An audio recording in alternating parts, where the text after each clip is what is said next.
Next point ಅಂತ ಬಂದಾಗ ಹಾ ಫಿಸ್ತುಲಾ ಹ್ಮ್ ಎಲ್ಲರೂ ಹೇಳ್ತಾರೆ ಹಾ ಈ ರೀತಿ ಒಂದು ಸಮಸ್ಯೆ ಇದೆ ಅಂತ. ಹ್ಮ್ ಬಟ್ ನನಗನ್ಸೋ ಪ್ರಕಾರ ಸಾಕಷ್ಟು ಜನಕ್ಕೆ ಎಕ್ಸಾಕ್ಟ್ ಮೀನಿಂಗ್ ಏನು ಅಂತಾನೆ ಗೊತ್ತಿರೋದಿಲ್ಲ. ಹಾ ಸುಮ್ನೆ ಒಂದು ಫಿಸ್ತುಲಾ ಅನ್ನುವಂಥ ವರ್ಡ್ ಹೇಳ್ಬಿಡ್ತಾರೆ ಅಥವಾ ಹಾ ಇದೇ ಒಂದು ದೊಡ್ಡ ಆರೋಗ್ಯ ಸಮಸ್ಯೆ ಅಂತ ಅಂದುಕೊಳ್ತಾರೆ. ಹಾ ಸೊ ಎಕ್ಸಾಕ್ಟ್ ಆಗಿ ಏನಿದು ಡಾಕ್ಟರ್? ಮೇಡಮ್, ನೀವು ಹೇಳ್ದಂಗೆ ಆ್ಯಕ್ಚುಲಿ ಜನ ಇದನ್ನು ಇವತ್ತು ದೊಡ್ಡ ಆರೋಗ್ಯ ಸಮಸ್ಯೆ ಅಂತ ಅಂದ್ಕೊಂಡಿದ್ದಾರೆ ಮೇಡಮ್.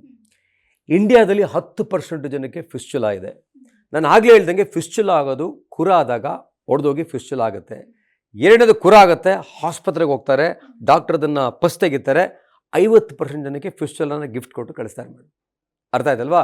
ಸೊ ಫಿಸ್ಚುಲಾ ಬರೋದು ಮೇಡಮ್ 90% ಬ್ಯಾಕ್ಟೀರಿಯಾಯಿಂದ. ಅಂದರೆ ಮೋಷನ್ ಪಾಸ್ ಮಾಡಿದಾಗ ಮುಕ್ಕಿದಾಗ ಗಟ್ಟಿಯಾಗೋದಾಗ ಕೆಟ್ಟು ವಾಶ್ರೂಮಲ್ಲಿ ಕೂತ್ಕೊಂಡ್ರೆ ಬ್ಯಾಕ್ಟೀರಿಯಾದಿಂದ ಫಿಸ್ಚುಲಾ ಬರುತ್ತೆ. ಎರಡನೇದು ಇನ್ನು 10% ಬರೋದು ಫಿಸ್ಚುಲಾ ಟಿ ಬಿಯಿಂದ ಬರುತ್ತೆ. ಅಲ್ಸರೇಟಿವ್ ಕೊಲೈಟಿಸ್ ಹೇಳಿದ್ನಲ್ಲ, ಅದರಿಂದ ಬರುತ್ತೆ. ಕ್ರಾನ್ಸ್ ಡಿಸೀಸ್ ಅದರಿಂದ ಬರುತ್ತೆ. ಅರ್ಥ ಆಯ್ತಲ್ವಾ? ಸೊ ಫಿಸ್ಚುಲಾನ ಯಾವುದೇ ಕಾರಣಕ್ಕೂ ನೆಗ್ಲೆಕ್ಟ್ ಮಾಡಬಾರ್ದು. ನೆಗ್ಲೆಕ್ಟ್ ಮಾಡಿದ್ರೆ ಈ ಫಿಸ್ಚುಲಾ ಸುಮಾರು 2% ಕ್ಯಾನ್ಸರ್ಗೆ ಕನ್ವರ್ಟ್ ಆಗುತ್ತೆ. ನಮ್ಮ ಹತ್ರ ಲಾಸ್ಟ್ 6 ವರ್ಷದಲ್ಲಿ 7 ಜನ ಫಿಸ್ಚುಲಾ ಕ್ಯಾನ್ಸರ್ ಕನ್ವರ್ಟ್ ಆಗಿ ಬಂದಿದ್ದಾರೆ ಮೇಡಮ್. ಸೊ ಫಿಸ್ಚುಲಾನ ಮಾತ್ರ ಯಾವುದೇ ಕಾರಣಕ್ಕೂ ನೆಗ್ಲೆಕ್ಟ್ ಮಾಡಬಾರ್ದು.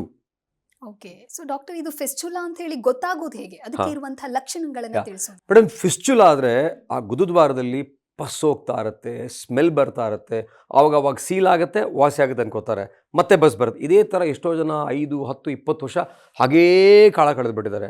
ಅದ್ರ ಜೊತೆಯಲ್ಲಿ ಫಿಸ್ಚುಲಾನ ಹಾಗೆ ಬಿಟ್ಟು ಗಂಡಸರು ಏನಾಗಿದೆ, ಫಿಸ್ಚುಲಾ ಮೇಲಕ್ಕೆ ಹೋಗಿ ಸ್ಕ್ರೋಟಮ್ ಅಂದರೆ ಪ್ರೈವೇಟ್ ಪಾರ್ಟ್ಗೆ ಅದೆಲ್ಲ ಗ್ಯಾಂಗ್ರೀನ್ ಆಗಿರೋ ಕೇಸಸ್ಸು ನಾವು ನೋಡಿದ್ದೀವಿ. ಹೆಣ್ಮಕ್ಳು ನೆಗ್ಲೆಕ್ಟ್ ಮಾಡಿ ಫಿಸ್ಚುಲಾ ಹೋಗಿ ವೆಜೈನಾದಲ್ಲಿ ಪ್ರೈವೇಟ್ ಪಾರ್ಟಲ್ಲಿ ಓಪನ್ ಆಗಿ ಅಲ್ಲಿಂದ ಮೋಷನ್ ಬರೋದು ನೋಡಿದ್ದೀವಿ ನಾವು. ಅದನ್ನು ರೆಕ್ಟೋ ವೆಜೈನಲ್ ಫಿಸ್ಚುಲಾ ಅಂತ ಕರಿತೀವಿ. ಹಾಗಾಗಿ ಫಿಸ್ಚುಲಾ ಇದ್ದರೆ ಪಸ್ ಹೋಗ್ತಾ ಇರುತ್ತೆ, ನೋವು ಬರ್ತಾ ಇರುತ್ತೆ, ಪದೇ ಪದೇ ಜ್ವರ ಬರ್ತಾ ಇರುತ್ತೆ, ಪದೇ ಪದೇ ಬೇದಿ ಆಗ್ತಾ ಇರುತ್ತೆ. ಸೊ ಹಾಗಾಗಿ ಈ ಲಕ್ಷಣಗಳಿದ್ದರೆ ಎಷ್ಟೋ ಜನ ಪ್ರೈವೇಟ್ ಆ್ಯಕ್ಟಿವಿಟಿ ಇರುತ್ತಲ್ಲ, ಗಂಡ ಹೆಂಡತಿ ಸೇರಲ್ಲ ಅವರು. ಒಂದು ಕೇಸಲ್ಲಿ ಫಿಸ್ಚುಲಾ ಇದೆ ಅಂತ ಡೈವರ್ಸ್ ಆಗಿದೆ. ಒಂದು ಕೇಸಲ್ಲಿ ಫಿಸ್ಚುಲಾ ಇದೆ, ಗಂಡನಿಗೆ 2 ಸರಿ ಆಪರೇಷನ್ ಆಗೋದು ವಾಸಿ ಆಗಿಲ್ಲ ಅಂತ ಒಂದು ಹೆಣ್ಮಗಳು ನೇಣು ಹಾಕ್ಕೊಂಡ್ಬಿಟ್ಟಿದ್ದಾಳೆ. ಹಾಗಾಗಿ ಫಿಸ್ಚುಲಾ ಒಂದು ದೊಡ್ಡ ಸಾಮಾಜಿಕ ಸಮಸ್ಯೆ, ಆರೋಗ್ಯ ಸಮಸ್ಯೆಗಿಂತ ಹೆಚ್ಚಾಗಿ ಇದು ಸಾಮಾಜಿಕ ಸಮಸ್ಯೆ ಮೇಡಮ್.